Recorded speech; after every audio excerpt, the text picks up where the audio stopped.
So the strategy to become content is here in these verses, and the strategy for overcoming our problem of never being content, or to wandering off and becoming materialistic, the strategy is found in these verses.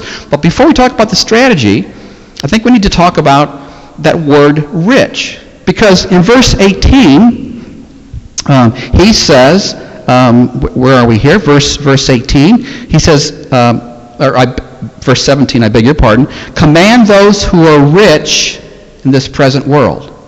Those who are rich in this present world. So, verse 17, this is what Timothy is supposed to tell not everybody in the congregation, just those who are rich. So, we have to answer the question, who is rich? Who is he talking to? Now, for us here today, we might compare ourselves to other Americans, like Bill Gates and Warren Buffett. We might conclude, you know what, I'm not rich. I'm not rich like the people up in Carmel. I'm not rich like the people up at, Geist Reservoir. I'm not rich. And so we might conclude, well, he's not talking to me. So whatever he says here in verses, 17 and on, it doesn't really apply to me. But think about this. If we were to compare ourselves to people in other countries, are we rich? Yes, we're incredibly rich. If you've ever traveled outside the United States, particularly to third world countries, we are incredibly rich. But most important of all, in the first century, when Paul uses this word rich, in the first century, most people lived day to day, hand to mouth. In other words, when they woke up every morning, all they could think about was, wow, how am I going to feed my family? Are we going to have enough food for today? Now, if I were to tell you right now, okay, you cannot buy any food the rest of this week, my hunch is most of us could probably scrape together enough food in our apartments or our houses. We may end up eating stuff that we don't really like, stuff that may be stale or gone bad, but we could last the rest of the week. What is my point? My point is we're rich.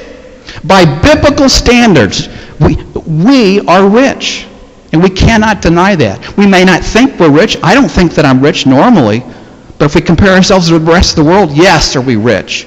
But most important of all, biblically speaking, the definition is we're rich, every single one of us. We have more than one outfit in our closet, don't we?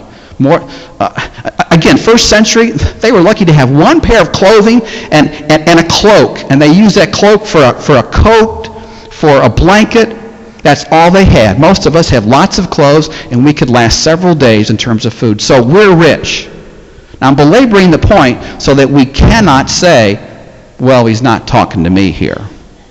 He is talking to us. And what is he saying? I'd phrase it like this. Put your hope in God, not wealth. That's, I think, his overall message here. Put your hope in God, not wealth.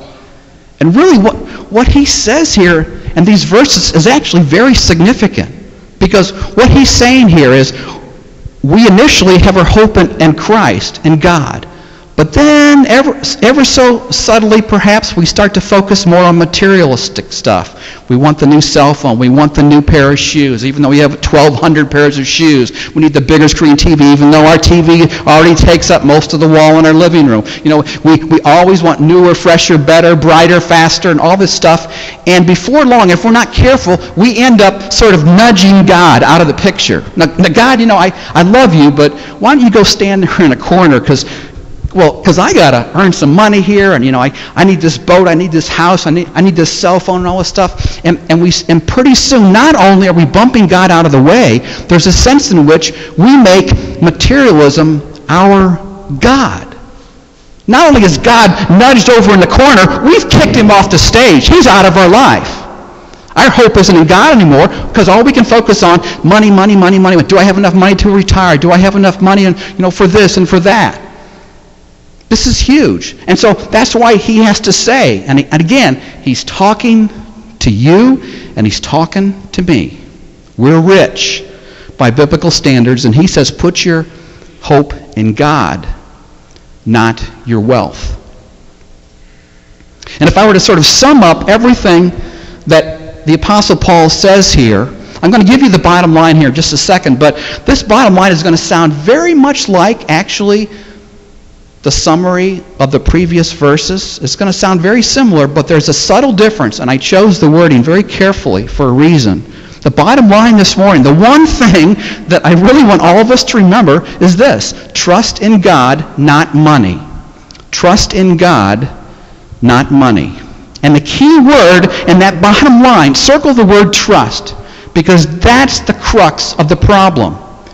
You know, as Christians, we trust in God, we trust in Christ, but over time and occasionally we sort of get off track and our trust is switched over to here. We become materialistic. We start chasing money. We start becoming obsessed about money and material possessions. Our hope used to be over here, but now it's materialism.